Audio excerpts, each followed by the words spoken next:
नमस्कार, मैं आशुतोष। आज आपको बताने जा रहा हूँ कि हमारी इनकम टैक्स के रिटर्न की लास्ट डेट आने वाली है। लास्ट डेट किसकी आने वाली है? जो इंडिविजुअल हैं, जिनके ऊपर टैक्स ऑडिट या किसी किस्म की ऑडिट एप्लीकेबल नहीं है, या वो लोग जो ना ही किसी कंपनी में डायरेक्टर हैं, उनके लिए लास्ट डेट अब आने वाली है और उसकी लास्ट डेट है 31 जुलाई।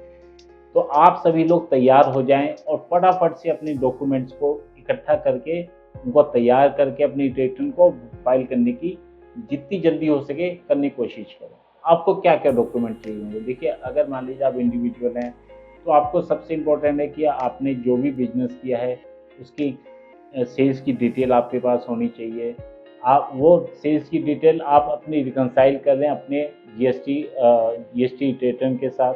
प्लस में आप जो एनुअल इंफॉर्मेशन स्टेटमेंट है या टीआईएस है उसकी भी मदद लें, उसको भी वेरीफाई करें कि आपने जो भी इंफॉर्मेशन आपने तैयार करी है on the basis of bank statement और कैपिटल गेन या कैपिटल लॉस स्टेटमेंट के बेस पे, या आपके पास जो भी टीडीएस सर्टिफिकेट आया अगर आप एम्प्लॉई हैं उसके बेस पे आप ये चेक कर लें कि आपकी जो इन्फॉर्मेशन है, आपने जो कलेक्शन किया है, आपने जो तैयारी करी है, वो टीआईएस या एआईएस से मैच कर लें, जो इनकम टैक्स पोर्टल पे अवेलेबल होता है।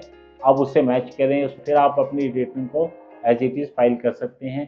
और इसकी लास्ट जो डेट है, मैंने जैसे पहले ही बताया, वो 31 जुलाई है। तो आप 31 जुलाई तक का वेट मत कीजिए, आप जितनी जल्दी हो सके उसको रिटर्न को फाइल करके आप अपना, अगर रिफंड है तो रिफंड दीजिए और अगर रिफंड नहीं भी है तो भी टाइमली फाइल करें। क्योंकि अगर आपने 31 जुलाई तक रिटर्न फाइल नहीं करी तो उसके सबसे बड़े डिसएडवांटेज हैं।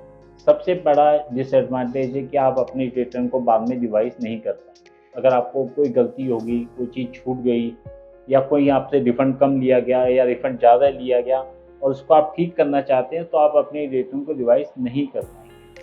दूसरा, आपका अगर कोई कैपिटल लॉस है या कोई बिजनेस लॉस है तो आप उसको कैरी फॉरवर्ड नहीं कर पाएंगे। यानी कि आपका जो भी लॉस हो गया इस साल में, वो अगले अगले सालों में आप उसको यूज़ नहीं कर पाएंगे, अगले सालों के प्रॉफिट से उसको सेट ऑफ नहीं कर पाएंगे। तो आप सब लोग तैयार हो जाएं और 31 जुलाई से पहले पहले अपनी रिटर्न को फाइल करें, ताकि इस तरीके की डिसएडवांटेज आपके साथ ना हो और आपकी रिटर्न प्रॉपरली फाइल हो सके। धन्यवाद।